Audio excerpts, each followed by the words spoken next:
राधे राधे। आप सभी को, आप सभी भक्तों को राधे राधे। जय श्री कृष्णा, जय श्री राम। आज मैं आपके समक्ष उपस्थित हुआ हूँ आचार्य गजेंद्र पोखरियाल। आज योगिनी एकादशी है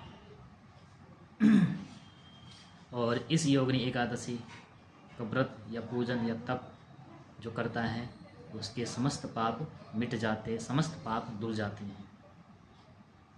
और यहाँ तक कि उसके समस्त पाप धुलने के बाद वे भगवान के चरणों में उसे स्थान प्राप्त होता है। और यह योगिनी एकादशी का व्रत निर्जला एकादशी के बाद और देव शयनी एकादशी से पहले आती है। आषाढ़ मास के कृष्ण पक्ष की योगिनी एकादशी का व्रत किया जाता है। और यह व्रत सबसे उत्तम है, सबसे फलदायी है। जो भी इस व्रत को करता है उसके समस्त पाप धुल जाते हैं। और यह पद्म पुराण से लिया गया एक पुरानी कथा है। एक अलकापुरी नामक में एक राजा रहा करते थे जिनका नाम था कुबेर। कुबेर जी शिव जी के परम भक्त थे। कुबेर जी हमेशा शिव जी की पूजा किया करते थे, सुबह प्रातः काल उठ करके। और उनको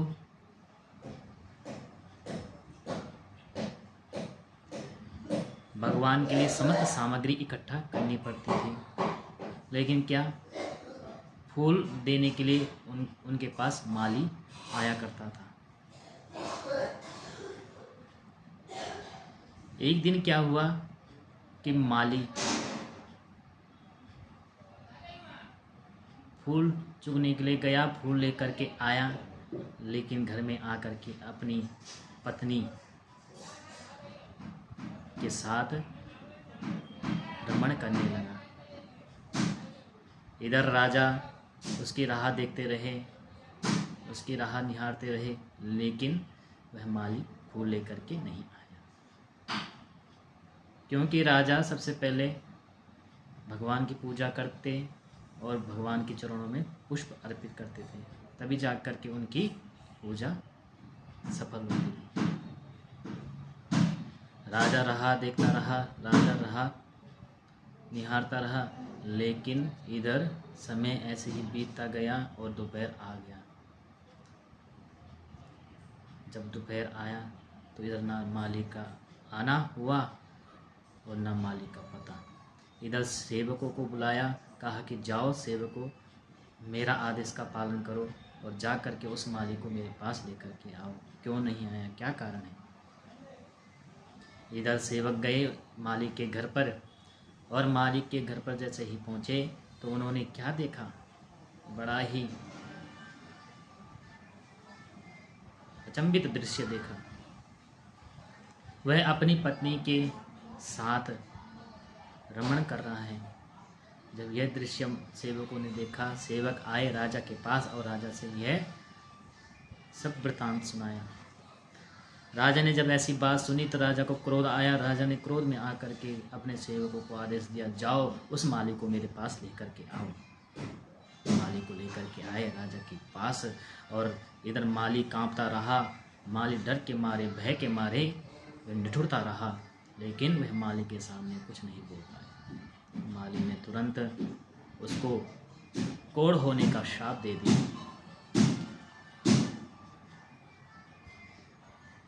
जब इस प्रकार से कोढ़ होने का श्राप दिया, वह स्वर्गलोक से नीचे आकर के पृथ्वी लोक में आ गया। एक दिन जंगल में जा कर के गिरा और उसके शरीर पर पूरे कोढ़ होने लगे। और जब कोढ़ होने लगे तो सारे श्वेत कोढ़, सफ़ेद रंग के कोढ़ हो गए। लेकिन वह जंगल में घूमता रहा, फिरता रहा, ना खाने को अन्न ना पीने को जल मिला। और एक दिन क्या हुआ कि ऐसे घूमते घूमते मार्कंडेय ऋषि के आश्रम में जा कर के पहुँच गया। मार्कंडेय ऋषि के आश्रम में पहुँचा तो मार्कंडेय जी ने कहा, ऋषि मुनि ने कहा,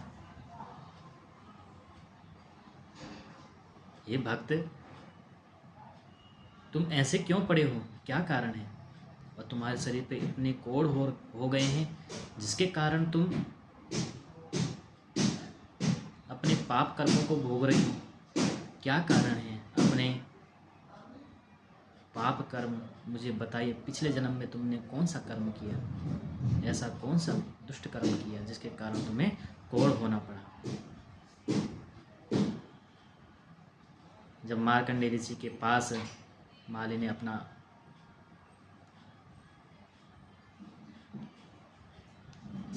पुराना वृतांत सुनाया तो मार्कंडेय ऋषि खुश हो गए कि तुमने मुझसे झूठ नहीं बोला, तुमने मेरे सामने सत्य वचन होकर के अपने पुराने जन्म का वृतांत मुझे सुनाया।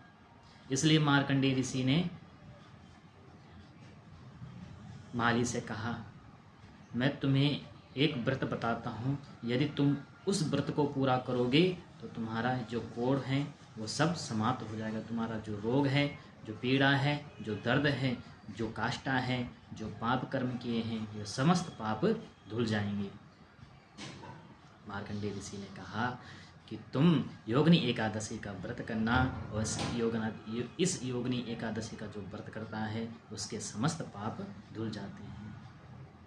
मार्कंडेय ऋषि ने ऐसा ही ये व्रत उस माली को बताया और माली ने कहा कि हे ऋषि मुनि, अब आपने ये व्रत तो बता दिया, लेकिन इसका पालन कैसे किया जाए और कैसे इसको करना चाहिए। इस व्रत का पारायण हमेशा सुबह उठ करके नहा धो करके भगवान विष्णु की पूजा करे और भगवान विष्णु को स्नान कराए और तुलसी में जल ना चढ़ाए, तुलसी को ना छुए।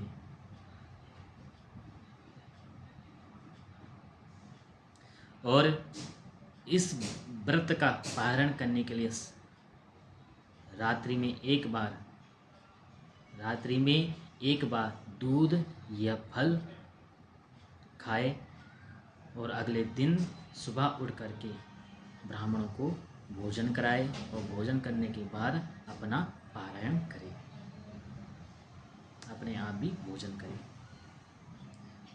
और इसी प्रकार से इस व्रत को पूरा किया और जा करके अपने पुराने शरीर में आ गया। राजा माली अपने पुराने शरीर को धारण कर लिया और अपनी पत्नी के साथ वह सुखपूर्वक करके रहने लगा। और इसी प्रकार से उसके सारे समस्त पाप, समस्त रोग, समस्त काष्ठा, दुख, दारिद्र्य सब दूर हो गए। जय श्री राधे, जय श्री कृष्ण।